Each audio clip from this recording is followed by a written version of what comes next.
Najwa. Dan ini Agnes Mo. Ini catatan Najwa X. Agnes Mo. Yeay. Ini adalah mata Agnes. Jangan, tolong jangan diambil alih. Soalnya mungkin bisa ngambil alih, secara kan kamu dulu presenter, tapi I could never. Tapi aku dulu presenter anak kecil. Gitu ya? Jadi kan nggak mungkin aku mata. Dulu gitu ya, terlalu ya? Cuma at least kamu pernah melakukan itu. Aku tuh nggak bisa nyanyi sama sekali. Tapi pasti bisa dance. Gak bisa. To the point adalah waktu dulu ada, ingat gak sih kamu dulu tuh ada SKJ, Senam Kesegaran Jasmani? Iya dong. Aku tuh dulu saking gak bisanya gerak ya, sampai ada guru les privat untuk aku SKJ. Serius? Karena I cannot move. Sementara Agnes Mo dong, jalan aja tuh udah kayak tarian.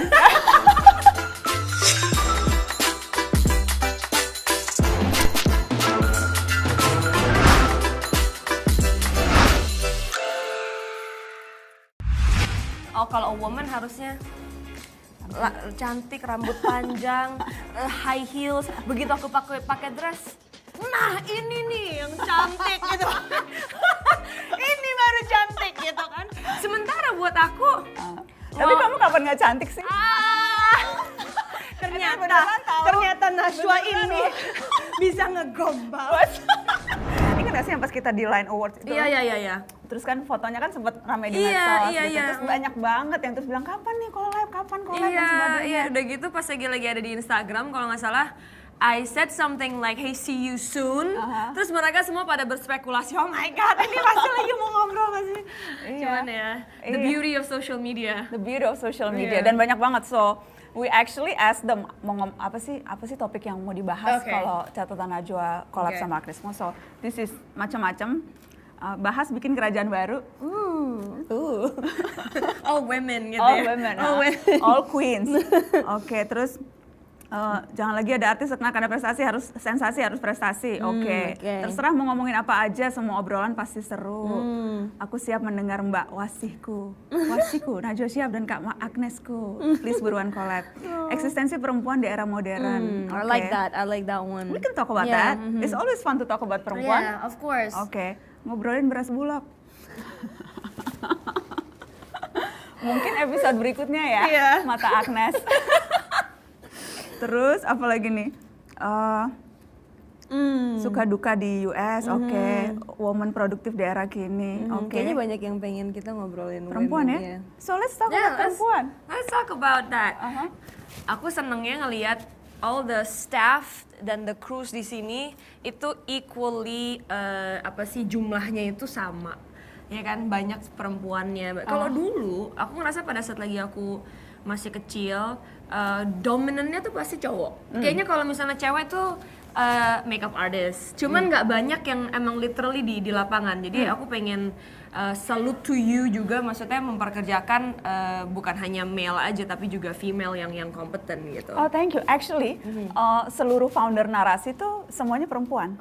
All the founder. Me, Keket, Katrina Davi, and then Citra. Dan seluruh BOD itu up until 2 bulan yang lalu, seluruh manajemen BOD-nya itu semuanya perempuan. Wow. Yeah. Strong-minded women. Jadi kita memang merasa, I don't know about you ya. Cuma kalau di industri ini perempuan kayaknya actually lebih berempati, lebih bisa mendengarkan dengan hati, and then lebih bisa relate ke orang.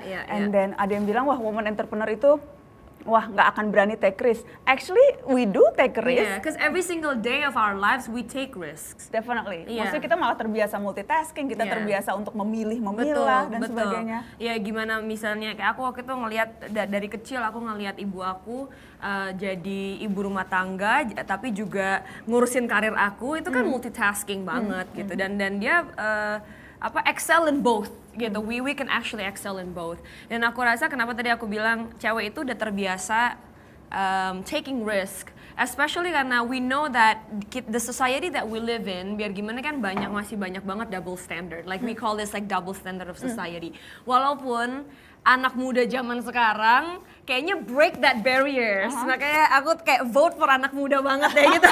Generasi muda tuh break the barriers. Tapi perempuan, I feel like kalau laki-laki bisa segini atau achieve segini dengan effort yang 2 atau 3, kita effortnya harus 10 untuk bisa dapetin hasil yang sama. Iya. Gitu. Dan apa namanya, banyak yang nggak sadar they have that potential. Banyak banget gitu anak-anak muda, anak-anak perempuannya ya, yang merasa, aduh gue tuh nggak cukup kuat, gue tuh nggak, I don't know whether or not I can do this gitu. Jadi banyak yang nggak sadar malah ngerendahin dirinya sendiri. Dan pada saat lagi kuat, bukannya di-embrace kadang-kadang sama society. Misalnya kita punya sesuatu hal yang, like I know I can do this, I wanna do this, I have this dream, bukannya di-embrace, tapi udahlah itu bukan kodratnya, ya kan? Itu bukan kodratnya. Pokoknya kalau perempuan tuh kayaknya kodratnya tuh cuma boleh di rumah doang. Kodrat kita tuh cuma 4 yang perempuan ya. Mens, nggak apa-apa kan ngomong mens, menstruasi, it's very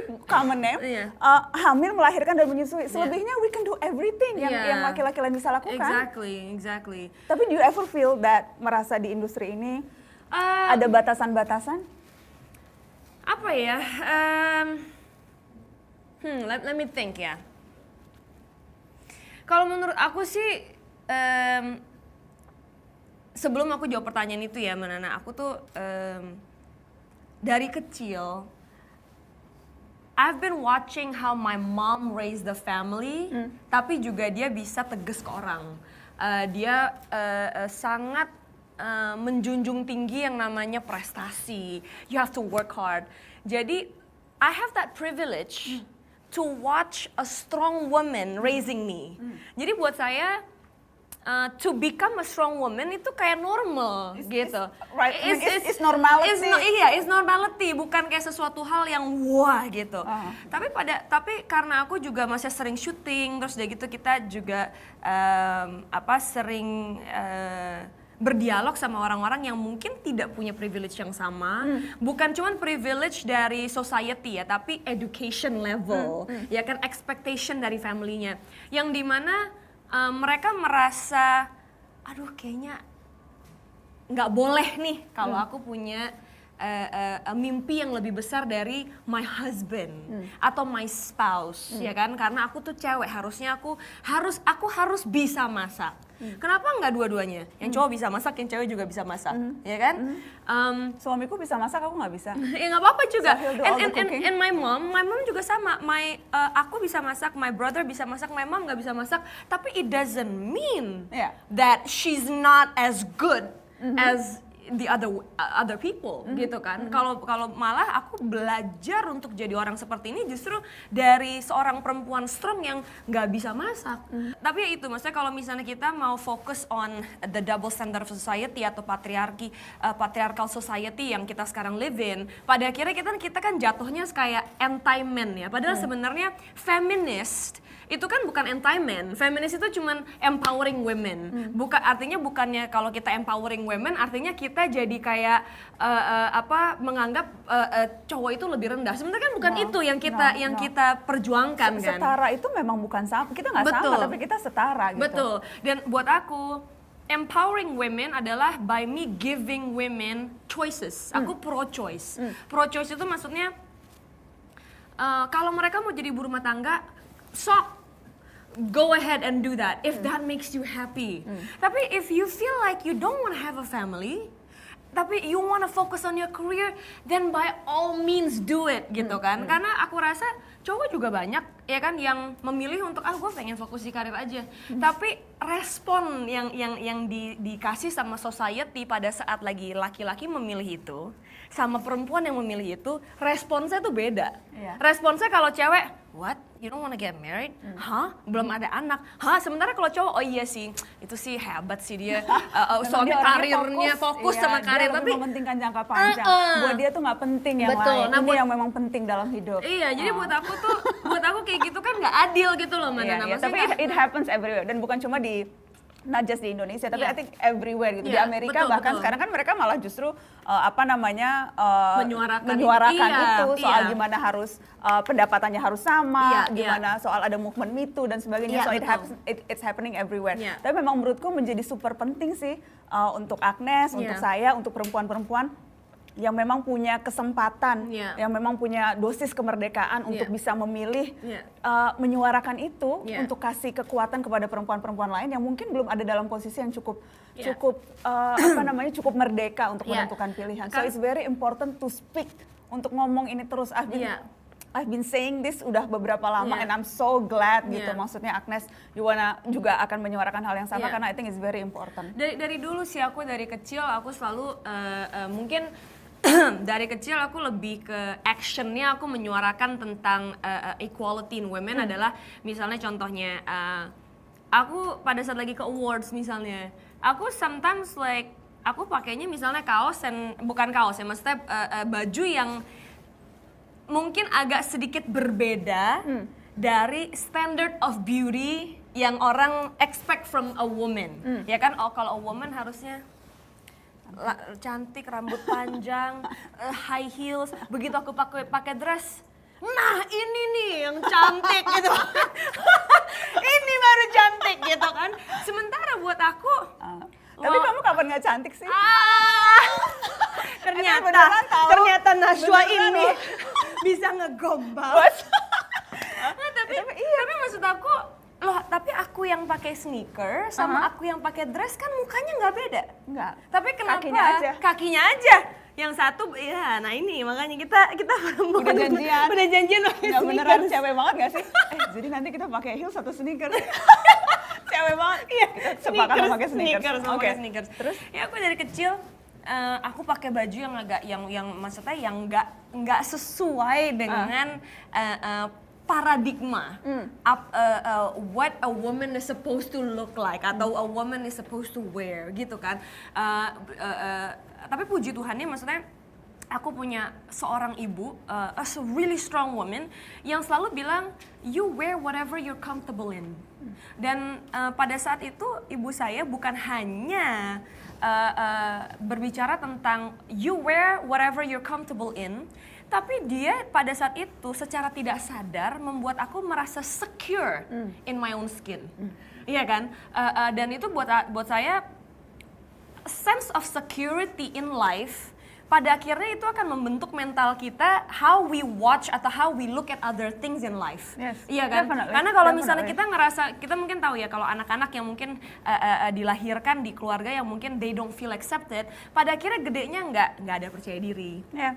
Terus they always seek for other people's attention and other people's validation. Yang padahal belum tentu banyak other banget tuh people pelaku bullying itu berasal dari korban juga. True. So cycle-nya itu sih yang sering kali orang nggak sadar. Dan mungkin ini Tapi yang, do you ever feel sometimes judgment itu justru datang dari sesama perempuan? Of course ya, maksudnya itu makanya kenapa aku bilang tadi mungkin kita nggak cukup hanya dengan decreasing patriarki yang ada di society, tapi justru empowering the women. Salah satunya, contohnya kalau misalnya ada perempuan yang misalnya nggak pakai makeup di social media. Kayaknya boleh nih kalau para perempuan ini boleh ngomen, oh my god, you're so beautiful in your own skin. Dan aku selalu berusaha untuk ngelakuin itu gitu ya. Maksudnya, oh ya, you're so beautiful. Karena itu kan... Jadi waktu kemarin kamu komen aku pas lagi jelek gitu maksudnya. Enggak, you look beautiful. You look beautiful. No, I don't trust you. No, but I do see beauty. Itu bukan kayak dari apa yang kita wear gitu loh. Kalau misalnya emang you look beautiful itu kan semuanya dari inside juga ya, Nana. Maksudnya you look genuine and then you look comfortable, you look happy.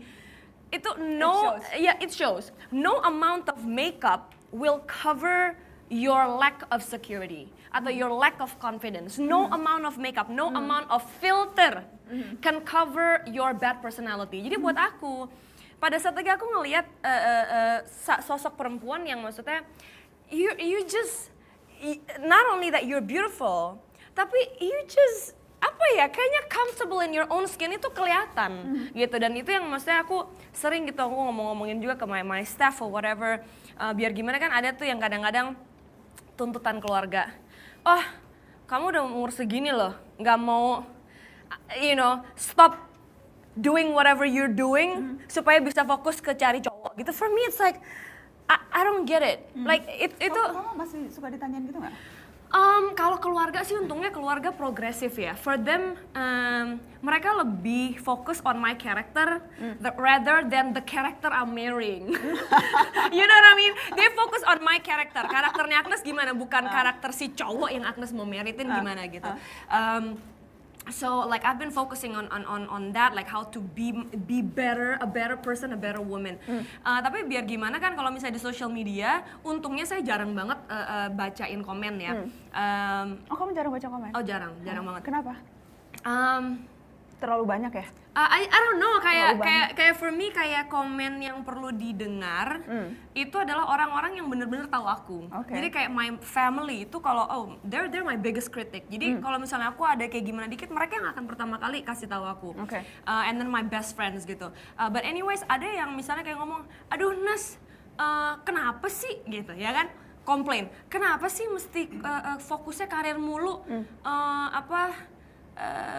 Ntar telat loh, nggak bisa, seolah-olah kayak tujuan utama seorang perempuan itu kayak harus merit sama orang gitu.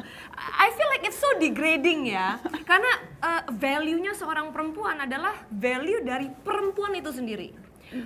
Value perempuan itu tidak depend on who you're marrying. Dan kembali ke itu, terkadang tanpa sadar atau bahkan mungkin secara sadar dilakukan, yang merundung sesama perempuan, dan ini banyak penelitiannya, justru malah perempuan yang lebih sering menjatuhkan sesama perempuan lain. There's this called Queen Bee Syndrome. Kalau Mbak Najwa sendiri di lingkungan Mbak Najwa sering nggak sih ngelihat kayak gitu? Happens everywhere sih, happens everywhere. Secara terkadang dalam bentuknya spesifik cibiran, ada yang pujian tapi nyindir gitu. Dan menurutku memang sebel banget tuh kalau nyindir. Itu cewek banget. Sometimes ya karena apa ya? Mungkin karena memang kita tanpa sadar sejak kecil tuh memang udah di brought up seperti itu sih. Sometimes gitu. Bukan oleh family ya, tapi oleh lingkungan sekitar. Sering dibanding-bandingkan. Sering kemudian dinilai, semuanya dinilai. Cara berpakaian dinilai. Kalau kita udah punya kalau udah kawin suaminya dinilai kerjanya dibanding-bandingkan kerjaan. Kalau udah punya anak, yang satu nyusuin, yang satu nggak nyusuin dinilai juga. Yang satu gimana bajunya, gimana wah dia pakai jilbab, dia enggak. Semuanya dinilai, dan seringkali itu justru dilakukan sama perempuan gitu. Kita nggak sadar, kita seringkali malah ngejatuhin sesama perempuan lain. So I really like your point gitu, gimana justru harus go out there muji. Makanya aku spesifik tuh di narasi, wah perempuan-perempuan lu ngomong gitu. Maksudnya show yourself gitu. Harus tunjukin kalau memang ini idenya si perempuan ini, bukan idenya yang laki-laki, sebutin ini idenya yang perempuan ini. Karena communication itu kan maksudnya solusi itu baru akan didapetin dari conversation. Tapi kalau misalnya perempuan itu tidak diperbolehkan sama society untuk speak up, gimana caranya kita punya solusi gitu kan? Sebenarnya kalau menurut saya asalkan kita bisa open the dialogue dengan cara yang benar, harusnya nggak jadi masalah gitu loh. Jangan ada orang yang wah ini kalau speak up artinya kurang ajar gitu. Padahal sebenarnya kan bukan itu intensinya. Intensinya adalah to bring up that problem supaya nantinya generasi berikutnya kita gimana caranya bisa find the solution for this equality gitu kan. And it's okay, bukan hanya it's okay, harus punya mimpi, harus punya ambisi. I remember when you said a long time ago that you wanna go international, kalau mau mimpi punya Grammy, dan waktu itu kan sempat dicibir gitu. Oh, mimpinya ini banget dan sebagainya kan. Why we have to have a dream gitu. Karena kan anak kecil aja kalau ditanyain mau jadi apa? Mau jadi dokter. Gitu kan. Dan cuman kan orang kalau kita ngomongin masalah kasus itu ya. Orang anak kecil bilang, "Oh, saya mau jadi dokter." Kan kita nggak mungkin seminggu kemudian mana katanya mau jadi dokter, kan nggak mungkin gitu. We know that there is a process and everything. Dan saya pada saat lagi waktu itu, saya belajar justru bukan untuk memendam bukan ambisi ya, tapi cita-cita sebenarnya gitu, cita-cita. Bukannya malah jadi, gue jadi nggak berani ngomong, tapi justru semakin saya speak up. Semakin saya speak up through my actions gitu. Pada akhirnya, oh iya ya, ternyata bisa gitu. Oh iya ya, akhirnya sekarang semuanya berusaha juga untuk bisa go international. Tapi kenapa enggak? Justru malah harus speak up. Exactly. Harus dan jangan nanggung kalau mimpi itu. Iya, betul. You have to say it gitu. They say that if ada yang bilang kan if your dream doesn't scare you, then you don't dream big enough. Yes, yes. Gitu. Dan pada saat waktu itu it scared me. I didn't know that it was gonna happen. I didn't know that it was possible. You know, like I didn't know. Cuman aku cuman yakin bahwa I have to have that goal. Karena pada saat lagi kita punya goal yang segini, secara psychologically ya, kita tuh fokus ke sini dan our effort jadi 2 kali lipat lebih gede. Kalau standar kita udah di sini, kita jadi gampang puas, kita jadi tapi mungkin juga sih Mbak Nana, mungkin nggak ya orang-orang yang takut bermimpi, sebenarnya itu juga karena mereka takut kecewa. Dan buat aku, it's an act of cowardice. Jadi orang yang sebenarnya nggak mau untuk punya standar atau tidak mau mendengar orang lain punya standar segini karena sebenarnya dalam dirinya sendiri mereka nggak pede dan mereka takut kecewa. Dan buat saya, man, like you gotta live, you know, like kita harus punya itu gitu. Dan seringkali justru ini malah ya sadly adalah seringkali justru perempuan sih yang merasa nggak cukup pede, nggak cukup punya kekuatan, nggak cukup not smart enough, not beautiful enough. Seringkali itu malah kita yang menganggap rendah diri kita sendiri gitu. Dan penting makanya untuk nggak apa-apa punya ambisi, punya cita-cita. Tapi memang susahnya adalah seringkali, and I said it many times gitu ya di beberapa catatan Najwa juga. Karena kalau perempuan sukses itu biasanya korelasinya negatif. Sementara kalau laki-laki sukses dinilainya luar biasa. Jadi bahkan perempuan sukses pun kadang merasa ragu menunjukkan karya gitu, menunjukkan I've made it loh. Karena then by that time orang akan ngeliat dia, wah ini orangnya pici banget nih, ini orangnya pasti ambisius dan sebagainya. You know what I mean? Jadi kita akhirnya ragu-ragu gitu. Dan bingungnya aku juga ya Mbak Nana, maksudnya kalau cowok kan kayak gitu, oh karir gue, wah semuanya kayak wow. Ini cowok idaman nih ya kan, karirnya bagus ini. Tapi kalau cewek, bener seperti kata Mbak Nana juga, seolah-olah kesuksesan kita itu dikorelasikan dengan lack of something. Misalnya korelasinya, oh berarti nih dia nggak punya keluarga, oh berarti nih dia nggak bisa jadi ibu yang baik. Oh kalau dia sukses artinya kenapa semua harus dikorelasikan ke situ? Pokoknya jadi nggak disukain aja. Perempuan sukses jadi nggak disukain. Kalau laki-laki sukses, wah dipuja-puja, digila-gila. Iya betul. Which is itu yang harus menurutku yang harus kita dan komunitas dobrak. Betul. Dan komunitas yang bisa dobrak itu adalah kita sendiri, the women. Karena nggak bisa kita again ya. Tapi kamu suka ngerasa suka dibanding-bandingin gitu nggak? Every day deh pasti kayaknya. Selalu diadu-adu sama yang lain gitu ya. Cuman kalau saya ngelihatnya artinya mereka ngelihat saya sebagai salah satu standar. Iya kan? Saya kalau nggak dibanding-bandingin ya nggak dianggap gitu. Jadi I always try to like change the mindset. Yes, it gitu. is positive. Iya, jadi berarti gue yang dibanding-banding karena mereka see me as a standard gitu. Thank you. Cuman soalnya kalau nggak gitu Nana, kita jadi kayak terkungkung sama in our bubble yang seolah-olah tuh jadi victim gitu. Iya, I agree. Tapi maksudku gini, seolah-olah tuh jadi Agnes versus siapa gitu. Yang ramai-ramai kan Agnes versus Anggun, dan kemudian seolah-olah kalau udah suka sama Agnes nggak bisa suka sama Anggun. Seolah-olah tuh jadi kayak harus kompetisi, harus di. Iya, itu sebenarnya nggak make sense ya. Padahal aku membangun tuh baik banget. kita tuh baik banget dan kita sering juga DM juga di Instagram atau di Twitter. Masa kita we're fine gitu. Dan sebenarnya ini terjadi juga di Amerika, bukan cuma di sini aja. Kayak contohnya Cardi B sama Nicki Minaj, ya kan? Oh kalau udah suka Cardi B artinya harus tim Cardi B. Lu nggak boleh suka lagi sama Nicki Minaj. Sementara I actually like both gitu. Kenapa nggak boleh gitu? Sementara artis di Amerika kan saya juga boleh. Oh saya suka John Legend tapi saya juga suka rapper siapa gitu kan. Saya itu nggak apa-apa. Ya itu ya komunitas yang harus bisa mendobrak paradigma itu atau this bullying itu adalah komunitas ya kita sendiri, harus mulai dari kita sendiri. Give example. Kalau Agnes tuh paling heboh kalau misalnya lagi ngomongin aku sama Mbak Nana. Jadi menurut mereka kita tuh share the same values gitu loh. Kita maksudnya tentang fairness, tentang equality, tentang good values in life. Makanya mereka pasti dengar kalau kita mau ngobrol, mereka tuh oh my god, like I can't wait for this. Tell me more about Agnes, karena mereka tuh kayaknya solid banget. Kayaknya paling solid fansnya tuh Your fans are like really hi Agnation. Kalau Agnation tuh mungkin gini ya, karena satu, aku tuh nggak pernah ngomongin orang lain. Like even pada saat lagi saya tahu ada orang-orang yang ngomongin saya nggak pernah sekalipun. Mana aku tuh nggak pernah. Self kontrolnya dari mana ya? My mom sih. Okay. My mom. She sounds incredible. Oh man, like she's so incredible dan very tough juga ya. Very tough. tapi itu bagus ya. Wawancaranya Agnes kayak seru ya. Dia disiplin gitu. Tapi kan itu ya, kontrol yang the biggest control atau the biggest power itu buat saya tuh power over oneself, power self control ya.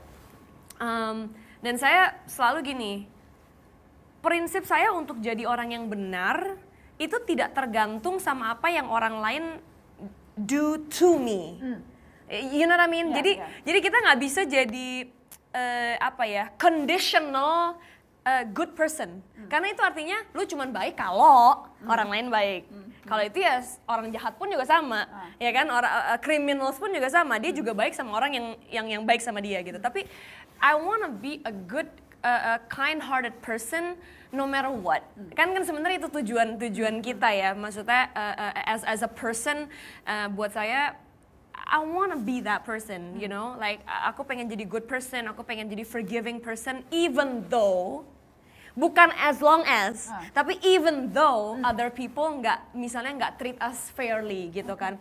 Dan that's what you're trying to convey also to the fan base. Yeah, to the fans. Dan aku selalu bilang love and forgive, love and forgive, love and forgive.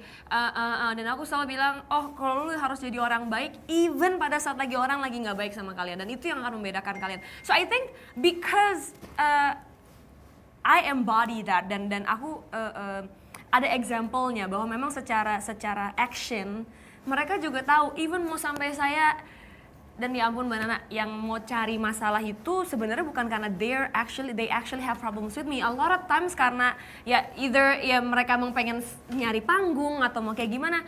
I never said anything bad back to those people. Nggak pernah. Karena aku pengen, tujuan aku pengen ngasih lihat ke orang bahwa it's possible. Bahwa pada saat lagi ada orang yang nyinyirin kalian, it's possible that lu nggak nyinyirin balik. It's possible. Dan mungkin karena itu Agnation jadi apa ya, ngelihatnya itu lebih ke community ya. Community, oh gue pengen jadi orang yang lebih baik. Gue bukan cuma sekedar, oh gue suka nih artis karena lagunya enak. Tapi mereka tahu bahwa, oh I'm in a good community gitu. Jadi ada values yang memang mau di-share sama-sama. Exactly. Which is very important. Yeah, that's true. So, halo Agnation. Agnation tuh paling heboh kalau misalnya lagi ngomongin aku sama Mbak Nana. Jadi menurut mereka kita tuh share the same values gitu loh. Kita maksudnya tentang fairness, tentang equality, tentang good values in life. Makanya mereka pasti denger kalau kita mau ngobrol, mereka tuh oh my god, like I can't wait for this. Kayak banyak banget terus yang posting foto kita bareng dan sebagainya. They're so sweet sih, they're so sweet. They're so sweet. Dan mereka tuh jadi kayak apa ya, kayak soldier-nya gitu. Mungkin karena mereka juga tahu kalau aku kalau misalnya lagi termasuk yang kemarin sempat ada rame-rame itu. Ya kalau misalnya itu ya aku sih I actually don't really wanna talk about it tapi karena I think kamu udah ngejelasin iyalah, that's dan so true. sebagainya. Aku juga gak mau jelasin itu sih karena buat aku itu udah lewat dan maksudnya man come on like that's just ridiculous gitu loh buat aku. Cuman doesn't affect you in any way? No, karena buat aku I really didn't do anything wrong gitu. I really didn't do. Orang kan cuman mengambil satu beberapa detik dari 27 menit of a conversation and then mereka twist that ya kan. Dan masa Agnation pada satu waktu itu ya karena mereka ngeliat aku punya perjalanan bagaimana aku selalu promote Indonesia, I didn't have to but I chose to gitu. Mereka di situ yang bilang gitu, mereka yang di situ loh nggak gitu maksudnya gitu. And I think the reason why they did that is because they know aku orangnya biasanya kalau diomongin aku diem, aku nggak. Jadi buat mereka tuh kayak bala tentaranya lah yang maju. Mereka malah yang kayak enggak gitu. I really believe menjadi Indonesia itu bukan karena garis keturunan, Betul. bukan karena dari mana kita berasal atau dari daerah mana gitu. True. Menjadi Indonesia itu kalau kita punya niat dan upaya untuk sama-sama menjadikan negeri ini rumah untuk semua. So true. Bangsa ini belajar dari sejarahnya. Penting kita harus mau bicara hal-hal yang sensitif sekalipun, termasuk soal itu, soal SARA, soal minoritas, mayoritas, soal Kristen, soal Islam, soal Cina, soal Arab. Let's just talk about it gitu, openly gitu. Karena semakin nggak dibicarakan, jadi api dalam sekam dan kemudian dimanfaatkan politik. Betul. Aduh, udah paling sebel nggak sih kalau kemudian politik masuk ada identitas, udah ada politik SARA dan sebagainya, dan itu memecah belah. So I think it's very important kita bisa comfortable untuk bicara soal ini secara terbuka. Very very true. Karena again ya, kita kan ya Bhinneka Tunggal Ika itu lagi, itu kan sebenarnya dasarnya gitu loh. Itu slogannya kita. We have to be able to embrace it. Why can't I talk about it? Especially karena pada saat lagi aku talk about it, aku justru bilang bahwa even though aku ada keturunan ini, tapi I feel accepted gitu. Why not talk about it? Indonesia. Exactly. Ini hidungnya kayak gini. Iya, hidungnya kayak gini. Warna kulitnya gini. Iya, sama ini, gitu. Karena ya itu aku percaya sih, apapun keturunannya, garis keturunannya. I did a DNA test waktu itu belum lama ini. Sebelum yang rame-rame Agnes itu sih. Dan itu hasil DNA-nya tuh nunjukin bahwa ternyata ada 10 garis keturunan nenek moyang. Wah, tapi it makes sense sih. It makes sense ya. It makes sense dari karena dia bilang katanya orang semuanya tuh sebenarnya aslinya awalnya dulu dari Afrika. Jadi bahkan katanya gen Arabnya itu sedikit lebih banyak gen Cina-nya. And then it makes me think, dulu waktu kecil itu aku tuh suka diledekin onta. Tapi I never see that as a celaan sih. Really? Nggak, zaman dulu tuh tapi kayaknya celaan-celaan itu tuh nggak pernah menjadi sangat sensitif ya. Maksudnya kalau sekarang itu beda gitu, kalau kemudian orang ngait-ngaitin ras dan sebagainya. Tapi dulu I never took it personally. What about you? Even kayaknya kalau misalnya sekarang labels itu pasti kan diinin orang ya. Tapi kalau aku memilih untuk creating my own labels and stick to that, gitu kan. Karena kan label yang orang lain pikir atau orang lain taruh kepada kita kan, it doesn't mean that that's us, ya kan. Sama seperti kayak gini. Kalau kita perempuan, terus ada orang yang bilang, lu paling laki-laki, ngapain kita? Nih gue buktiin gue perempuan, ngapain? Like we know we're a woman gitu kan, kita nggak perlu buktiin gitu. Kalau kita tahu, dan itu makanya kenapa buat saya selalu promoting tentang embracing ourselves ya. Saya punya slogan itu, I am me, my own version of me.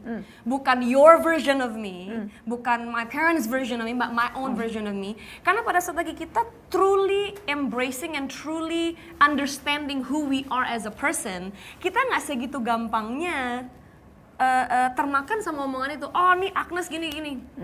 No, I know that I'm not like that. Jadi nggak usah. Maybe it's because of that juga. Mungkin Mbak Nana pada akhirnya nggak ngerasa tersinggung karena you know exactly who you are.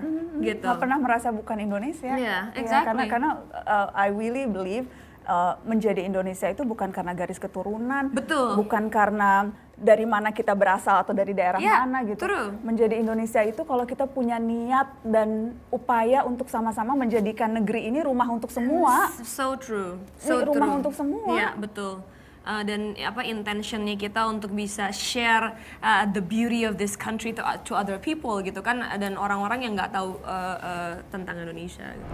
Kita nggak mau dijadiin kayak legacy yang itu loh, yang artis yang sukanya apa, you know, I don't know gitu kan, itu kayaknya nggak enak banget. Aku nggak follow artis sih, aku follownya cuma Agnes Mo, bisa dihitung jari sih. Aku nggak tahu artis, cuma kalau Agnes Mo aku tahu. Ngomong-ngomong soal Indonesia, jadi kan kita lagi mau bikin acara nih, Indonesia butuh anak muda. Karena that's what I've been saying gitu, selama ini ke kampus-kampus, ke berbagai platform gitu, maksudnya we need anak muda gitu, karena anak muda justru... Anak muda kayak kita gitu. Anak muda kayak gitu. Nah, terutama kalau nyambung gitu ya, karena anak muda itu yang tahu beda itu biasa. Anak muda selalu mau belajar, masih punya energi, masih mau nyoba terus walaupun gagal nyoba lagi. Jadi ada banyak banget alasan kenapa kita nih butuh anak muda, dan kita butuh anak muda yang memang mau kerja, mau berkarya, nggak mau yang instan. And I think you proven that gitu with your whole career gitu. Mulai dari usia 6 tahun, maksudnya you work very hard gitu to get into this this position gitu. Tapi aku ngelihat sekarang banyak orang yang they don't want to do all the hard work, maunya instan, maunya langsung jadi gitu. Padahal kompetensi itu kan harus dibangun. You need to build up your CV, your reputation, your skill gitu kan. Mungkin sebenarnya kalau itu aku ngelihatnya karena terbiasa sama, karena kita ngelihat ya, oh makanan ada makanan yang instan, gampang, terus semuanya tinggal microwave gitu kan, nggak ada lagi orang yang pengen masak dari ini, semuanya udah ada gitu kan. Rasanya nggak enak loh. Beda kan? Iya beda. Yang dimasak pelan-pelan. Nah itu dia. Dan sense of belonging-nya juga beda kan, cuma tinggal taruh microwave doang. Terus social media juga sama kan, oh berita semuanya cepet. Kalau dulu kita internet masih yang, tau gak sih zaman dulu yang modemnya masih ada bunyi. Begitu nyambung bunyinya langsung kayaknya seneng banget. Iya makanya ini nih, kayaknya begitu ada internet tuh kita udah bersyukur. Kalau sekarang kita ada internet aja nggak cukup, harus internet yang cepet. Pokoknya nggak boleh ada buffering. Ya, jadi nggak boleh ada buffering. Jadi kita kan beda. Kalau dulu kayaknya handphone aja kagak ada, handphone aja masih ini. Tapi ya that's the reality of the world ya kan, itu kan advancement of the technology yang pada akhirnya bagaimanapun juga itu affecting our psychology juga, karena kita terbiasa sama kayak gitu. Tapi makanya kenapa perlu orang-orang seperti kita atau orang-orang lain yang masih menjunjung tinggi proses to share that proses itu tidak mengkhianati hasil, satu, dan longevity, ya kan? Karena kalau mending ngomongin, gampang untuk jadi terkenal kayak air soda, tapi gimana caranya untuk bisa punya konsistensi, ya kan, longevity yang pada akhirnya create your legacy. Nah, aku setiap kali di wawancara, aku selalu bilang, fame itu tuh bukan my goal, gitu. Karena fame itu bukan my goal, pada akhirnya aku tidak cepat puas hanya karena aku punya fame, gitu. Aku punya fame, aku punya a goal. Jadi dari kecil aku dibilang sama mom, yang lu harus fokusin itu bukan itu, tapi kerja kerasnya, tapi prestasinya, gitu. You know what? Karena sekarang banyak banget orang yang mengartikan sukses itu dengan populer. Jadi seolah-olah kalau lu populer artinya lu sukses. Padahal ada banyak banget orang yang bekerja dalam diam, ada banyak banget karya-karya yang tidak muncul tapi they're successful in life and to the society gitu. Cuma ya karena konotasi orang sukses itu populer, jadi orang berlomba-lomba yang penting gua ngetop. Karena atau money, simply money aja gitu. Yang penting gua ngetop. Jadi apapun yang penting dia ngetop. Dan itu yang your aim is legacy. My aim is legacy, karena sekarang my legacy adalah pada saat lagi nanti one day saya meninggal, orang akan ingat what's my legacy. Mereka nggak akan bilang bahwa legasinya Agnes itu apa gitu yang jelek. They're gonna remember, legasinya Agnes tuh love and forgive. Legasinya Agnes tuh work hard, consistent, dan punya work ethic yang bagus. Itu kan legacy kita ya. Kita nggak mau dijadiin kayak legacy yang itu loh yang artis yang sukanya apa, you know what I mean, I don't know gitu kan, itu kayaknya nggak enak banget. Aku nggak follow artis sih, aku follownya cuma Agnes Mo, bisa dihitung jari sih. Aku nggak tahu artis, cuma kalau Agnes Mo aku tahu. I have to say that to the camera because that's so powerful. Just Agnes Mo. See, I knew it we were gonna click. Makanya aku seneng tuh Mbak Nana pada saat lagi aku diajakin ngobrol juga, cause I know that pada saat lagi I talk to you, you'll get what I mean. Like you'll understand gitu. Karena I feel like bukan cuman aku doang nih yang lagi building legacy, tapi you as a person, you also building your legacy with Mata Najwa and your company gitu kan. And what do you like? What's your legacy now? Like actually? Tapi memang iya sih, karena I always aku tuh percaya apapun yang muncul di layar, apakah layar kaca televisi atau layar HP gitu, apapun yang muncul di situ tuh bukan hanya akan berpengaruh sekarang, tapi akan mempengaruhi generasi yang akan datang, akan mempengaruhi gimana negeri kita akan dilihat gitu, akan mempengaruhi bukan hanya generasi yang ini dan yang sekarang. So I take very much itu it's a big responsibility I think untuk to educate anak muda, untuk ngajak anak muda bisa lebih cerdas, bisa lebih wise ngelihat informasi. And itu jadi salah satu pegangan aku di bukan hanya di Mata Najwa tapi di Narasi sih. Kalau setiap kali kita bikin konten, setiap kali kita bikin event dengan anak muda, setiap kali kita ajak kampanye dan sebagainya. Karena memang kuncinya di situ, gimana kita bisa bikin generasi anak muda yang kritis, yang berani bersuara, yang cerdas, yang juga kreatif. So it has been my goal sejak dulu sih untuk ikut membentuk generasi. Udah berapa lama? So we're going to celebrate 10 years nanti. Iya, 10 tahun Mata Najwa. Wow. Iya, di tanggal 19 Februari nanti kita akan bikin, dan itu tuh kita bungkusnya dengan gerakan Nes. Gerakannya kita namakan IBAM, Indonesia Butuh Anak Muda. Karena sekali lagi itu kita percaya negeri ini negeri yang sejarahnya dibentuk oleh anak muda, dan negeri ini patut dikelola dan diperjuangkan ke depannya justru oleh anak-anak muda. Jadi penting anak muda. Jadi penting banget anak muda yang peduli, yang kritis, yang peduli bumi, yang paham teknologi. Yang nggak mau cepet diadu domba, yang sadar kita beda itu biasa, yang cinta tanah air. So we need to create that, dan itu yang berusaha kita lakukan di Narasi dan membentuk gerakan itu. Kayaknya kita mesti do something together deh, karena itu sebenarnya sangat sejalan dengan what I have been campaigning atau promoting dari aku kecil ya. Bahwa maksudnya aku selalu dari pada saat lagi aku umur 17 tahun tuh, aku pada saat lagi diwawancara, oh Agnes sekarang udah ulang tahun yang ke-17. Aku bilang aku pengen di usia 17 ini aku bukan hanya kayak pengen yang penting udah gede nih, kelihatan udah gede, tapi aku mau membuat keputusan yang dewasa. That was my sentence pada saat lagi I was 17 years old. Dan pada saat waktu itu aku berusaha untuk selalu membuat keputusan-keputusan yang bijak dan keputusan-keputusan yang dewasa dengan sharing bahwa anak muda, walaupun kalian umurnya masih dianggap belum senior, tapi you have a big impact in this country gitu. Aku sampai pernah juga buat lagu judulnya Muda, aku bisa gitu kan. Kamu muda, kamu like literally the name of the song is Muda. Itu tahun kapan? Kapan ya? Muda. 2014. Ini ingat liriknya beberapa? Iya, of course. Ntar aku nyanyiin habis ini.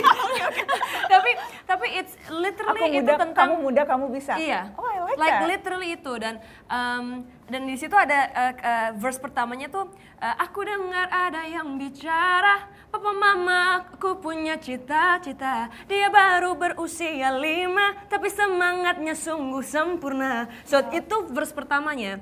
Dan itu sebenarnya kayak tentang aku dan tentang aku ngelihat my niece.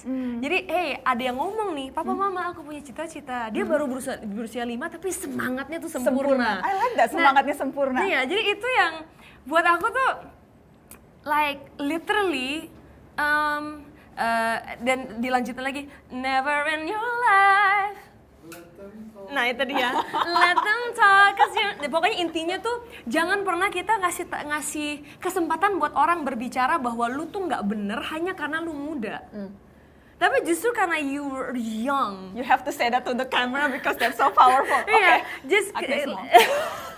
jadi jangan sampai ada orang-orang, don't let them talk down on you just because you're young, gitu. Jadi karena kalian punya usia yang muda, kalian punya semangat yang sempurna, kalian masih bisa punya energi yang luar biasa buat ngelihat begitu banyak situasi di dunia ini. You have time to progress, you have time to make solutions, you have time to inspire, gitu. Dan itu makanya aku sampai bikin lagu itu tentang muda, karena buat saya yang muda itu adalah jiwa kamu, gitu loh.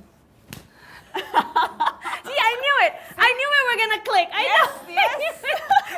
Jadi dari kecil tuh sampai aku di stage, aku tuh sampai bikin ini harus ini lightingnya aku udah bikin.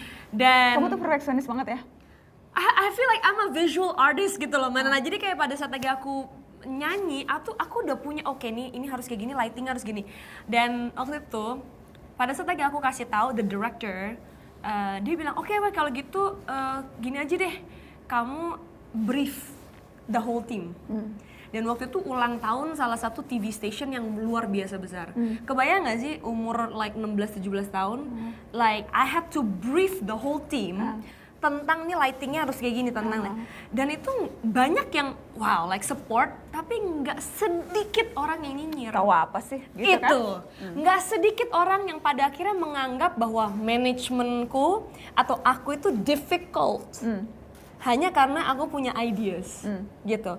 Dan di situ aku ngerasa kayak ada pushback sebagai anak muda, ada pushback yang loh kok kalau aku pengen buat sesuatu yang bagus malah bukannya di-support tapi kok dianggapnya kurang ajar, ya kan? Bagusnya adalah ya tidak sedikit juga orang yang mendukung, ya kan? Dan di situ mungkin pada akhirnya membuat aku jadi semakin yakin bahwa wow kalau ternyata ini bisa terjadi sama aku, ini pasti terjadi sama anak-anak muda yang lain juga gitu. Makanya kenapa aku semakin push buat anak muda untuk bisa percaya terhadap visinya gitu. Karena sekali lagi Indonesia butuh anak muda. Yeah, for sure. For sure. For sure. Buat aku wind down, aku tuh hobi ngerjain matematika. Oh my god! Aku tuh Itu jalan yang paling aku nggak suka. Oke, that's definitely kita nggak sama. So, I found out something about you. Iya. Karena dan ketika aku tahu itu tuh aku langsung merasa oh wow ada kesamaan lagi gitu aku sama Agnes Mo. When you said in an interview kalau kamu tuh sebetulnya orangnya tertutup, introvert. Jadi kamu tuh sebetulnya nggak terlalu nyaman untuk bicara tentang diri kamu ke orang lain. And aku tuh langsung merasa oh that's me. Cuma karena memang pekerjaanku menuntut harus apa namanya ya terbuka, harus di public life, and then I have to fight that gitu. Tapi you also feel the same. I feel the same thing. Makanya kenapa mungkin dari tim aku dan orang tua keluarga sama teman-teman baik aku tuh sebenarnya mereka tahu bahwa the way I recharge itu sebenarnya menyendiri. Jadi aku tuh nggak bisa again ya kalau soal kerjaan beda, like itu kan tuntutan kerjaan.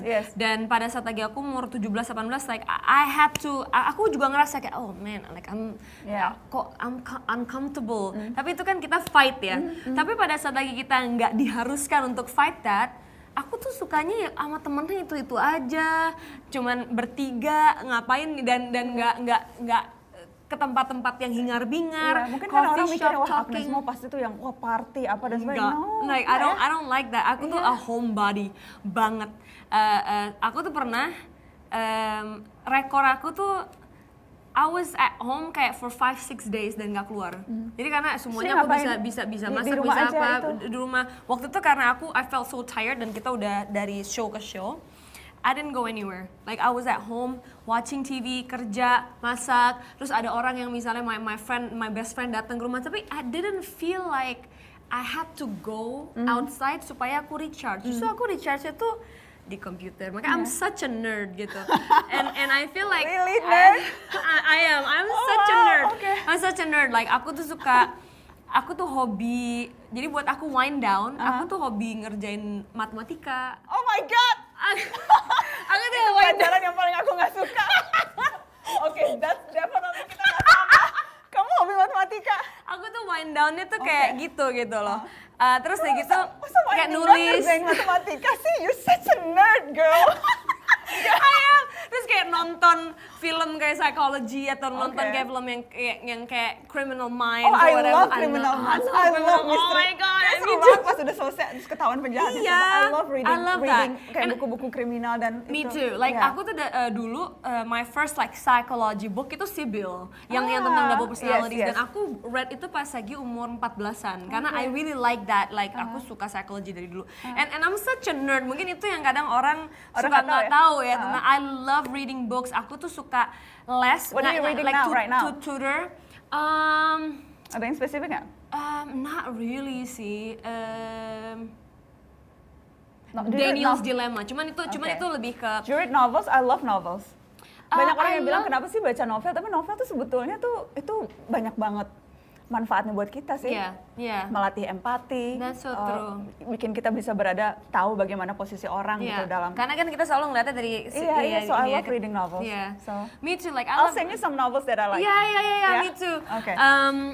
Aku suka juga yang non-fictions gitu juga aku suka. Tapi that's me. Aku introvert lebih ke kayak masalah my feelings and aku lebih sebenarnya lebih comfortable writing daripada talking sebenarnya. Aku lebih kayak dan jadi writing lagu songs, lagi. exactly, writing songs atau writing books atau aku tuh punya beberapa skrip yang aku udah tulis dan but I never really like, for me it wasn't for me to publish, itu lebih kayak me and my thoughts.